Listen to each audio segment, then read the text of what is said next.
মাইয়া তো বড় সুকুত আছে কোনা কি সুন্দর পরিবেশ ও সুকুত মেয়ে। আর গরম মিদি ফেরাস্তা কেমন আছি? শ্বশুর আব্বা শ্বশুর আম্মা আসসালামু আলাইকুম। ওয়ালাইকুম সালাম। আপনারা ভালো আছেন না? আছি আলহামদুলিল্লাহ। হতে চুনরে আচ্ছা দি হতক্ষণ তো জামাই তোরা হইলা আছো? আছি আলহামদুলিল্লাহ ভালো আছি। ওনারা বইউন আগে নাস্তা বানাই আনি তারপর হতা হইও। না না জামাই বইও আগে তোমার লোক দুইয়ের হতা হয়। তুই জামাই বিয়ে করছি তো আজ 3 মাস আর মাইয়ারে লইনে ঘর সংসার করতে লাগবো। জি জি।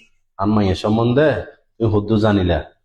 শ্বশুর আব্বা তুই যেতে ফুস করতে লাগবো ন হইতো না পারে।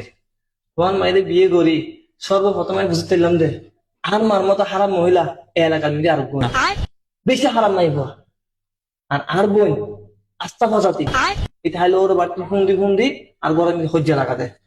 আর বড় ভাই ও তো হনস তার ভালো নয়, ও সবসময় এক প্রতি সাথে। আর ছোট ভাই জিবে আছে ও আস্থা বিয়াদব, তো হনিকার হতা নুনে এমনকি আর বংশপুতুরে হনিকে ভালো নাই।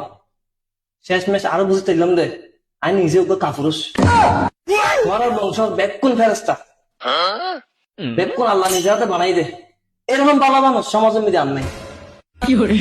তাড়াতাড়ি উঠো না তান বেজুতনের পরে এটা বইতে হবে না কারণ বাইরে বই না নাস্তা মানে হাজন না না না নাস্তা পানি না হাইম দুটা মারিয়ে না গরু দান করতে লাগবে না তোমার নাস্তা কিন্তু তুই হ ফেরস্তা কোন বই না